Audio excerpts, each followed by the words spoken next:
Olá pessoal, sejam muito bem-vindos ao canal Gol de Canela.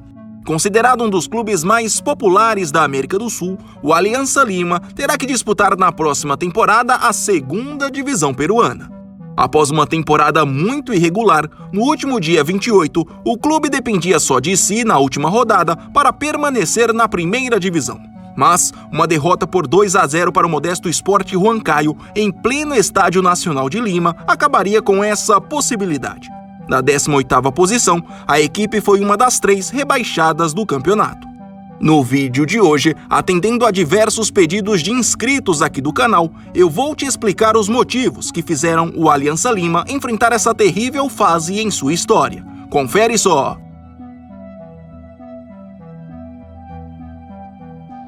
O dia 28 de novembro de 2020 ficará marcado na história do Alianza Lima.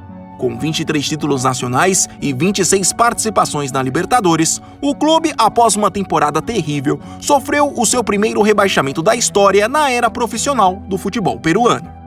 Diferente de outras situações pelo mundo, onde gigantes acabaram rebaixados após enfrentarem uma grave crise financeira, a queda dos aliancistas não aconteceu por falta de dinheiro nos cofres. Pelo contrário, administrado por um fundo de investidores chamado Blanquiazul, o clube começou o ano de 2020 praticamente quitando todas as suas dívidas. Era até o favorito para conquistar o título nacional.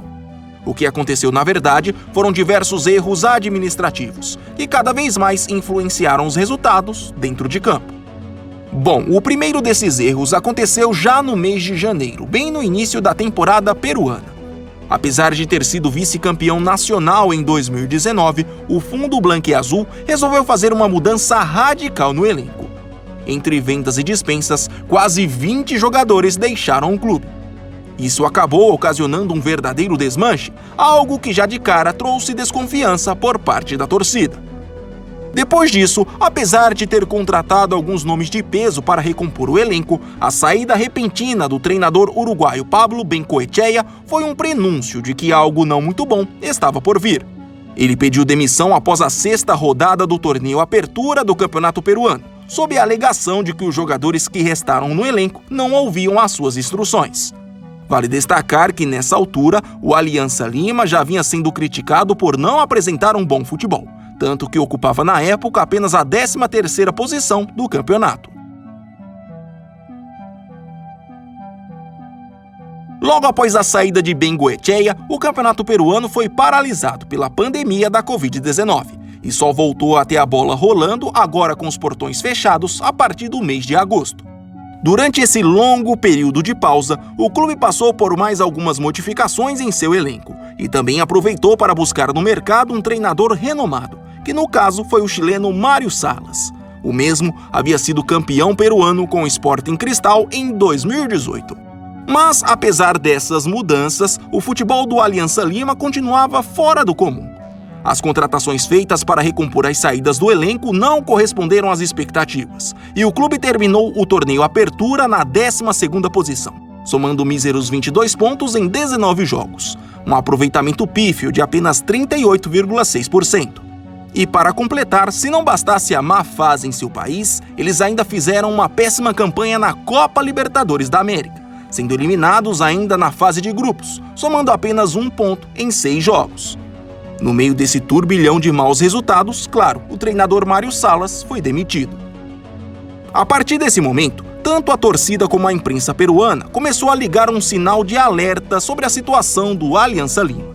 A equipe não estava passando apenas por uma má fase. Realmente, o elenco que havia sido costurado ao longo do ano aparentava diversas carências, e se as coisas não melhorassem, coisas piores poderiam acontecer.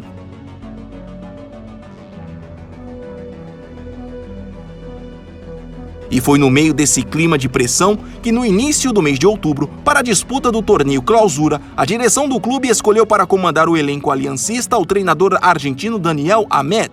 Ele estava trabalhando na equipe sub-20 e foi convocado como uma espécie de salvador da pátria. Com o aval da administração, ele chegou fazendo algumas mudanças na escalação e até promoveu alguns garotos da base para o time principal. Todavia, apesar do esforço, seu trabalho também acabou sendo um desastre.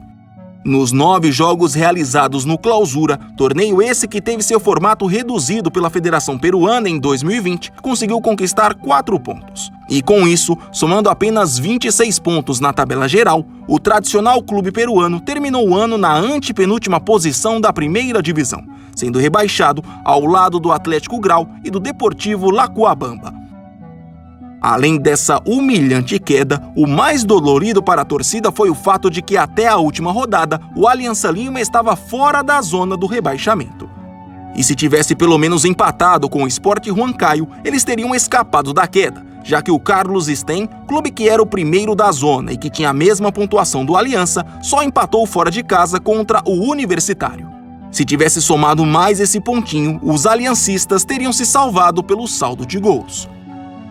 Enfim, logo após a queda, mesmo em meio à pandemia, as ruas dos arredores do Estádio Nacional de Lima, que antes havia recebido uma festa de incentivo, se transformaram em um palco de diversas manifestações por parte da torcida, que além de não poupar crítica para grande parte dos jogadores, pediu a saída do fundo branco-azul da administração do clube.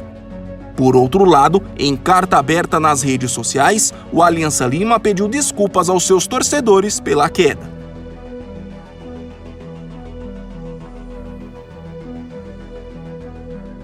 Por enquanto, pouca coisa foi feita. Especula-se que alguns jogadores, como Luiz Ramírez, dispensado no início do ano, e até Jefferson Farfán, possam retornar ao clube para ajudar no processo de reconstrução.